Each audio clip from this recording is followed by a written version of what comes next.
Hi friends, welcome to our channel again. നമ്മൾ ISO 17025 various clauses explain ചെയ്ത് eighth clause management system റിക്വയർമെന്റ്സിന്റെ 8.1 and 8.2 is over. Next clause 8.3 control of management system documents. The laboratory shall control the documents internal and external that relates to the fulfillment of this document. എല്ലാ ഡോക്യുമെന്റ്സും നമ്മൾ documentation ചെയ്യണം, നമ്മുടെ management system documentation ചെയ്യണം എന്നുള്ളത് previous ക്ലോസസിൽ പറഞ്ഞു. അടുത്തത് control of documents. ഈ documents എല്ലാം കൺട്രോൾഡ് ആയിരിക്കണം. ഒരു ഓർഗനൈസേഷനിൽ കൺട്രോൾഡ് ഡോക്യുമെന്റും അൺകൺട്രോൾഡ് ഡോക്യുമെന്റും ഉണ്ടാവും. കൺട്രോൾഡ് ഡോക്യുമെന്റ് എന്ന് പറഞ്ഞാൽ എല്ലാ ഡോക്യുമെന്റും അതിനൊരു ലിസ്റ്റ് ഓഫ് ഡോക്യുമെന്റ്സ് വേണം. അത് പ്രിപ്പയർ ചെയ്തത് ആര്, ഓതറൈസ് ചെയ്തത് ആര്, അത് എത്ര കോപ്പി ഉണ്ട്, അതിന്റെ റിവിഷൻ സ്റ്റാറ്റസ് എന്താണ്, ഇഷ്യൂ ലെവൽ ഏതാണ്, this all should be non. ഇതെല്ലാം അറിഞ്ഞിരിക്കണം. അതിന്റെ ഹെഡറിലോ ഫൂട്ടറിലോ ഒക്കെ അതിന്റെ നമ്പർ, അതിന്റെ issue date, issue number, revision, amendment number, amendment date എന്നുള്ള ഡീറ്റെയിൽസ് എല്ലാം ഉണ്ടാവും. അത് ഓതറൈസ് ചെയ്തത് ആരാണ്, പ്രിപ്പയർ ചെയ്തതാണ് ആരാണ്, ഇതെല്ലാം ഇതിന്റെ ഡീറ്റെയിൽസ് എല്ലാം ആ ഓർഗനൈസേഷൻ അറിയണം. അപ്പോഴാണ് അതിനെ കൺട്രോൾഡ് ഡോക്യുമെന്റ് എന്ന് പറയാൻ പറ്റുള്ളൂ. അത് ഒരു കൺട്രോൾഡ് ഡോക്യുമെന്റ് പറഞ്ഞ ഒരു സ്റ്റാമ്പ് നമ്മൾ അടിച്ചു വയ്ക്കും. അപ്പോൾ ഒരു ISO കമ്പനിയിൽ എല്ലാ ഡോക്യുമെന്റ്സും നമ്മൾ യൂസ് ചെയ്യുന്ന ഡോക്യുമെന്റ്സ് എല്ലാം കൺട്രോൾഡ് ആയിരിക്കണം. ഓക്കെ, അതാണ് പറയുന്നത്. അപ്പൊ ഈ ഇൻ ദിസ് കോണ്ടെക്സ്റ്റ് നോട്ട് എഴുതിയിട്ടുണ്ട്. In this context document can be policy statement, procedures, specifications, manufactures instructions, calibration tables, chart, text books, posters, notices, memoranda, ഇങ്ങനെ എന്ത് സാധനം നമ്മളെ ലാബിൽ ഉപയോഗിക്കുന്നു, ഒരു ഓർഗനൈസേഷനിൽ ഉപയോഗിക്കുന്നു, അതെല്ലാം ആണ് ഈ ഡോക്യുമെന്റ് ആണ്. അതെല്ലാം ഈ ഡോക്യുമെന്റ് തന്നെ ഇന്റേണൽ ഡോക്യുമെന്റും എക്സ്റ്റേണൽ ഡോക്യുമെന്റും ഉണ്ട്. ഇന്റേണൽ ഡോക്യുമെന്റ് എന്ന് പറഞ്ഞാൽ എന്താ, നമ്മൾ തന്നെ ഉണ്ടാക്കുന്ന ഡോക്യുമെന്റ്, നമുക്ക് വേണ്ടി നമ്മൾ തന്നെ ഉണ്ടാക്കിയ document. Example quality manual, quality system procedures, ഒരു പ്രത്യേകതരം ഡിസൈൻ ചെയ്ത ഫോംസ്, ഫോർമാറ്റുകൾ, test procedure, calibration procedures, SOPs, ഇതെല്ലാം ഇന്റേണൽ ഡോക്യുമെന്റ്സ് ആണ്. കാരണം അത് ഉണ്ടാക്കിയത്, അത് prepared by and authorised by നമ്മുടെ തന്നെ ഒരു മാനേജറോ അല്ലെങ്കിൽ CEO MD ഒക്കെ ആയിരിക്കും. അതുകൊണ്ടാണ് അതിന് ഇന്റേണൽ ഡോക്യുമെന്റ് എന്ന് പറയുന്നത്. എക്സ്റ്റേണൽ ഡോക്യുമെന്റ് പറഞ്ഞാൽ ഈ ISO 17025 ഒരു എക്സ്റ്റേണൽ ഡോക്യുമെന്റ് ആണ്. അവിടെ ഇത് ഉണ്ടാക്കി നമ്മളല്ല, ഇതിന്റെ ഫുൾ കൺട്രോൾ നമ്മുടെ കയ്യിലില്ല. ഇത് അമെന്റ് ചെയ്യാനോ എഡിറ്റ് ചെയ്യാനോ ഒന്നും നമുക്ക് പറ്റില്ല. അതേപോലെ തന്നെ ചില യൂസർ മാനുവൽസ്, ഇന്റർനാഷണൽ സ്റ്റാൻഡേർഡ്സുകൾ, ഇന്ത്യൻ സ്റ്റാൻഡേർഡ്സുകൾ, ചില user manual of some equipments, ചില ചാർട്ടുകൾ, ഇതെല്ലാം എക്സ്റ്റേണൽ ഡോക്യുമെന്റ്. അത് ഒറിജിനൽ എക്സ്റ്റേണലി ആണ്. നമ്മുടെ കയ്യിൽ അതിന്റെ ഫുൾ കൺട്രോൾ ഇല്ല. അത് എവിടെ സൂക്ഷിച്ചു വെക്കണം എന്നുള്ളൊരു, എത്ര കോപ്പി നമ്മുടെ കയ്യിലുണ്ട്, ഇത്രയും കൺട്രോൾ മാത്രമേ നമ്മുടെ കയ്യിലുള്ളൂ. അതിനെ എഡിറ്റ് ചെയ്യാനോ അമെന്റ് ചെയ്യാനോ അടുത്ത ഇഷ്യൂ ലെവല് ഇറക്കാനോ അതിനെ വിഡ്രോ ചെയ്യാനോ ഒന്നും നമുക്ക് പറ്റില്ല. പക്ഷെ ഇന്റേണൽ ഡോക്യുമെന്റ് ആണെങ്കിൽ അതിന്റെ ഫുൾ കൺട്രോൾ നമ്മുടെ കയ്യിലുണ്ട്. ഓക്കെ, അതാണ് ഇന്റേണൽ ഡോക്യുമെന്റും എക്സ്റ്റേണൽ ഡോക്യുമെന്റും തമ്മിലുള്ള വ്യത്യാസം. ഓക്കെ, നമ്മൾ യൂസ് ചെയ്യുന്ന ഇന്റേണൽ ആയാലും എക്സ്റ്റേണൽ ആയാലും അതിന്റെ ലിസ്റ്റും അത് എവിടെ വെച്ചിരിക്കുന്നു, അതിന് ഹാർഡ് കോപ്പിയാണോ സോഫ്റ്റ് കോപ്പിയാണോ എന്നെല്ലാം ഷുഡ് ബി നോൺ, എന്നെല്ലാം അറിയണം. എന്നാലാണ് അതിന് കൺട്രോൾഡ് ആയി എന്ന് പറയാൻ പറ്റുള്ളൂ. ഇപ്പൊ അൺകൺട്രോൾഡ് എന്ന് പറഞ്ഞാൽ നോട്ടീസ്, ബ്രോഷേഴ്സ്, വിസിറ്റിംഗ് കാർഡ്, ഇതെല്ലാം അൺകൺട്രോൾഡ് ഡോക്യുമെന്റ് ആണ്. ഇത് ഡോക്യുമെന്റ് ആണ്, പക്ഷെ ഇത് ആരൊക്കെല്ലാം കൊടുത്തു, എവിടെ ഇപ്പൊ ഇരിക്കുന്നത്, നോട്ടീസ് വിതരണം ചെയ്ത് കഴിഞ്ഞാൽ എത്ര പേര് വായിച്ചു, എവിടെ ഇരിക്കുന്നു എന്നൊന്നൊരു ഇഷ്യൂ ഇല്ലല്ലോ. അതുകൊണ്ടാണ് അതിന് കൺട്രോൾഡ് ഡോക്യുമെന്റ് അല്ല അത് എന്ന് പറയുന്നത്. 8.3.2 The laboratory shall ensure that A. Documents are approved for adequacy prior to issue by authorized personnel. എല്ലാ ഡോക്യുമെന്റിനും ഒരു ഓതറൈസ്ഡ് ബൈ എന്നൊരു സിഗ്നേച്ചർ അതിൽ വേണം. അത് അധികവും ആ ഫൂട്ടറിൽ ഉണ്ടാവും, പ്രിപ്പയർഡ് ബൈ, ഓതറൈസ്ഡ് ബൈ എന്നുള്ളത്. അതെന്തായാലും മസ്റ്റായിട്ട് വേണം. പിന്നെ documents are periodically reviewed and updated as necessary. എല്ലാ ഡോക്യുമെന്റ്സും അത് ഇന്റേണൽ ആയാലും എക്സ്റ്റേണൽ ആയാലും പീരിയോഡിക്കലി റിവ്യൂ ചെയ്യണം.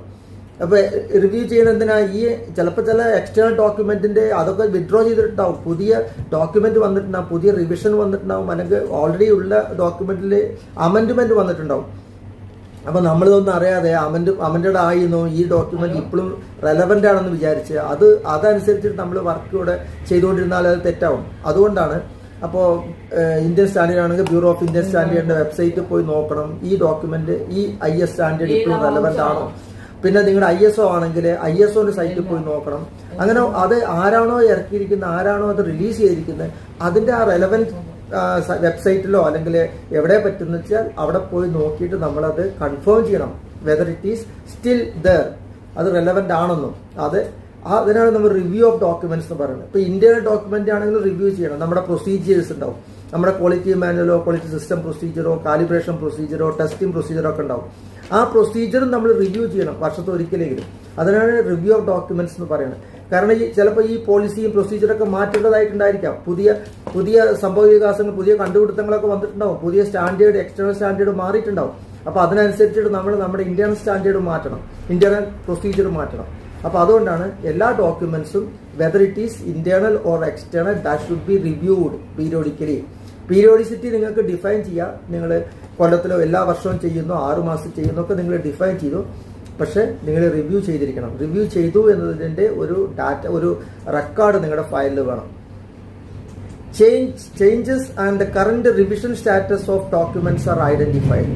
എല്ലാ ഡോക്യുമെന്റിന് അതിലെന്തെങ്കിലും ചേഞ്ച്, അതായത് അമെന്റ്മെന്റ് സംഭവിച്ചോ, അതിന് റിവിഷൻ എന്തെങ്കിലും ഉണ്ടാക്കിയിട്ടുണ്ടോ, അതിന്റെ ആ സ്റ്റേറ്റസ് അത് ഷുഡ് ബി നോൺ ബൈ, അതിന്റെ ഹെഡറിലോ ഫൂട്ടറിലോ ഒക്കെ അത് എഴുതി വെച്ചിട്ടുണ്ടാവും. നിങ്ങൾ ഏത് ഡോക്യുമെന്റ് എടുത്ത് നോക്കിയാലും അറിയാം.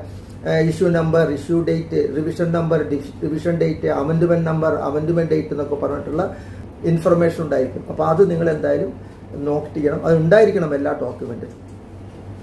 Okay. Documents are uniquely identified. എല്ലാ ഡോക്യുമെന്റ്സും യുണീക്ലി ഐഡന്റിഫൈഡ് എന്ന് പറഞ്ഞാൽ സെപ്പറേറ്റ് ഒരു ഐഡന്റിഫിക്കേഷൻ നമ്പർ, ഒരു നമ്പർ എല്ലാ ഡോക്യുമെന്റിനും വേണം.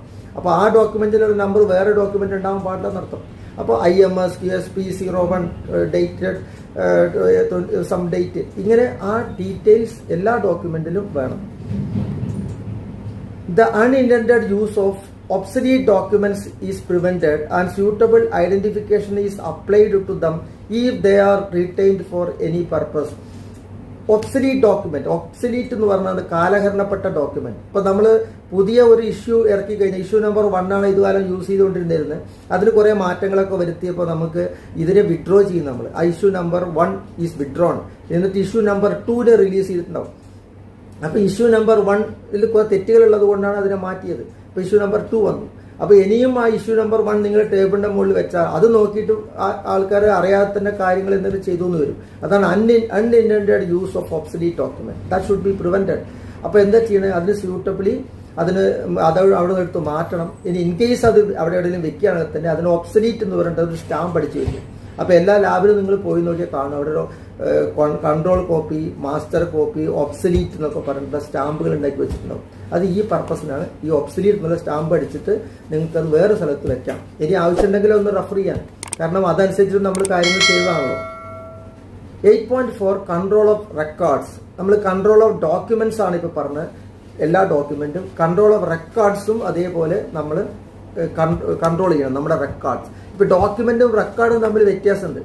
ഒരു ഡോക്യുമെന്റ് എന്ന് പറഞ്ഞാൽ അതൊരു ടെക്സ്റ്റ് ആണ്, അതൊരു റിട്ടൺ ഡോക്യുമെന്റ് ടെക്സ്റ്റ് ആണ് ഈ ഡോക്യുമെന്റ് എന്ന് പറഞ്ഞാൽ. ആ ഡോക്യുമെന്റിൽ അതൊരു ബ്ലാങ്ക് ഫോം ആയിരിക്കാം, ഒരു ബുക്ക് ആയിരിക്കാം, ഒരു ബുക്ക്ലെറ്റ് ആയിരിക്കാം, ഒരു മാപ്പ് ആയിരിക്കാം, എന്തെങ്കിലുമൊക്കെ ആവാം. പക്ഷെ ഒരു ബ്ലാങ്ക് ഫോം ഒരു ഡോക്യുമെന്റ് ആണെങ്കിൽ ആ ബ്ലാങ്ക് ഫോമിൽ നമ്മൾ ഫില്ല് ചെയ്യുന്നു. ഇപ്പോൾ റോ ഡാറ്റ ഷീറ്റൊക്കെ നമ്മൾ എഴുതി അതിന്റെ റീഡിങ്സ് ഒക്കെ എഴുതി വെക്കുന്നു. അങ്ങനെ ആ ഫോമിൽ നമ്മൾ ഫില്ല് ചെയ്ത് വെക്കും. ഒരു പർച്ചേസ് ഇൻഡന്റ് ആയിരിക്കും. പർച്ചേസ് ഇൻഡന്റ് എന്ന് പറഞ്ഞാൽ അതൊരു ഡോക്യുമെന്റ് ആണ്. പക്ഷെ അതിനെല്ലാം എഴുതി ഫില്ല് ചെയ്ത് സൈനൊക്കെ ചെയ്ത് സ്റ്റാമ്പൊക്കെ അടിച്ച് നമ്മൾ വെക്കില്ലേ ഫയലില്, അപ്പൊ അതൊരു റെക്കോർഡായി മാറും. ഇതാണ് ഈ ഡോക്യുമെന്റും റെക്കോർഡും തമ്മിലുള്ള വ്യത്യാസം. 8.4.1 The laboratory shall establish and retain legible records to demonstrate fulfillment of the requirement of this document. അപ്പോൾ നമ്മുടെ റെക്കോർഡ്സ് എല്ലാം ലെജിബിൾ ആയിരിക്കണം, വായിക്കാൻ പറ്റുന്ന പോലെ വൃത്തിയായിട്ട് എഴുതാന്നർത്ഥം. അത് ലെജിബിൾ ആയിരിക്കണം. പിന്നെ അത് എന്തിനാണ് ശരിക്കും റെക്കോർഡിന്റെ ആവശ്യം? നമ്മൾ ഈ പ്രൊസീജിയറിലും പോളിസിയും പ്രൊസീജിയറൊക്കെ ഡോക്യുമെന്റ് ആയിരിക്കുന്നുണ്ട്. അപ്പൊ ഞങ്ങൾ ഇങ്ങനെ പോകും, നമ്മൾ ഈ കാലിബ്രേഷൻ ഇങ്ങനെയാണ് ചെയ്യുക എന്നൊക്കെ എഴുതി വെച്ചിരിക്കുന്നത്. ഇങ്ങനെ ചെയ്യണം, ആദ്യം അത് കണക്ട് ചെയ്യണം, പിന്നെ ഇത് എടുക്കണം, റീഡിങ്ങുകൾ എടുക്കണം എന്നൊക്കെ എഴുതി വെച്ചിരിക്കുന്നു. അതാണ് പ്രൊസീജിയർ. അപ്പൊ അതനുസരിച്ച് നമ്മൾ എഴുതി വെച്ചിരിക്കുന്നു. അപ്പൊ ആ എഴുതി വെച്ചത് നമ്മുടെ fulfilment of the policy and procedure അറിയണമെങ്കിൽ നമ്മൾ ആ റെക്കോർഡ് ഫയൽ എടുത്ത് നോക്കണം. അപ്പോൾ ഒരു റെക്കോർഡ് വേണം, റീറ്റെയിൻ റെക്കോർഡ് വേണം എന്ന് പറയുമ്പോൾ അവിടെ ഒരു ബോക്സ് ഫയൽ വേണം. ഹാർഡ് കോപ്പിയാണ് നിങ്ങൾ മെയിൻറ്റെയിൻ ചെയ്യണമെങ്കിൽ, സോഫ്റ്റ് കോപ്പി മെയിൻറ്റെയിൻ ചെയ്യാൻ പ്രശ്നമില്ല. പക്ഷെ നിങ്ങൾ ഹാർഡ് കോപ്പിയാണ് ചെയ്യണമെങ്കിൽ എവിടെയാണോ റീറ്റെയിൻ റെക്കോർഡ് എന്ന് പറയുമ്പോൾ അതിന്റെ പേരിൽ ഒരു ഫയൽ, ഒരു ബോക്സ് ഫയൽ അവിടെ വേണം.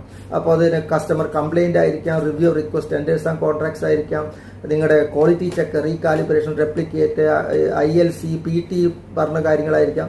അപ്പോൾ ഇതിനൊക്കെ സെപ്പറേറ്റ് ഫയലുകൾ വേണം. അപ്പോൾ ആ ഫയലിൽ നിങ്ങൾക്ക് ഇതിൻ്റെ റെക്കോർഡുകൾ കാണും. ഈ കാൽക്കുലേഷൻ്റെ ഒക്കെ റെക്കോർഡുകൾ, അൺസർട്ടനിറ്റി കാൽക്കുലേഷൻ്റെ റെക്കോർഡുകൾ, പിന്നെ നിങ്ങളുടെ കൊടുക്കുന്ന എല്ലാ ടെസ്റ്റ് സർട്ടിഫിക്കറ്റ് ആയാലും കാലിബ്രേഷൻ സർട്ടിഫിക്കറ്റ് ആയാലും അതിൻ്റെ ഒരു കോപ്പി ടെക്നിക്കൽ റെക്കോർഡായിട്ട് നമ്മൾ കീപ്പ് ചെയ്യണം എന്ന് നമ്മൾ പറയുന്നുണ്ട്. 7.5 നമ്മളത് പറഞ്ഞു. ഓക്കെ, ടെക്നിക്കൽ കാര്യങ്ങൾ, ടെക്നിക്കൽ റെക്കോർഡ് അത് സെപ്പറേറ്റ് ആയിട്ട് നമ്മൾ പറഞ്ഞിട്ടുണ്ട്.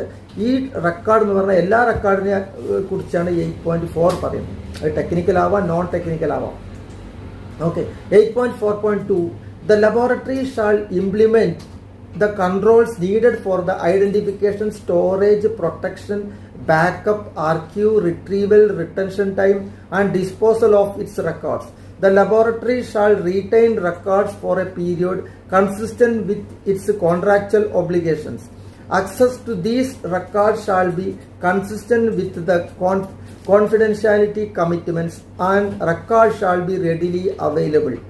അത് എല്ലാ റെക്കോർഡുകളും അതിൻ്റെ കൺട്രോൾ എന്ന് പറഞ്ഞാൽ എന്താണ്? അതിൻ്റെ റിട്ടൻഷൻ ടൈം, അതിൻ്റെ ഐഡൻറ്റിഫിക്കേഷൻ, അത് സ്റ്റോറേജ്, അത് ഏത് ഫയലിൽ എവിടെ വെക്കുന്നു, ഏത് കബോർഡിൽ വെക്കുന്നു, അത് സോഫ്റ്റ് കോപ്പിയാണോ അതോ ഹാർഡ് കോപ്പിയാണോ. ഇനിയിപ്പോൾ സോഫ്റ്റ് കോപ്പി ആണെങ്കിലും ഹാർഡ് കോപ്പി ആണെങ്കിലും അതിൻ്റെ പ്രൊട്ടക്ഷൻ, അതായത് അത് അൺഓതറൈസ്ഡ് ആൾക്കാർ എടുക്കാൻ പാടില്ല, ടാമ്പർ ചെയ്യാൻ പാടില്ല, അതിലെന്തെങ്കിലും അമെൻഡ്മെൻറ്റ് ചെയ്യാൻ പാടില്ല. അപ്പോൾ അതുകൊണ്ട് അതിൻ്റെ സേഫ്റ്റി പ്രത്യേകമായിട്ട് നോക്കണം.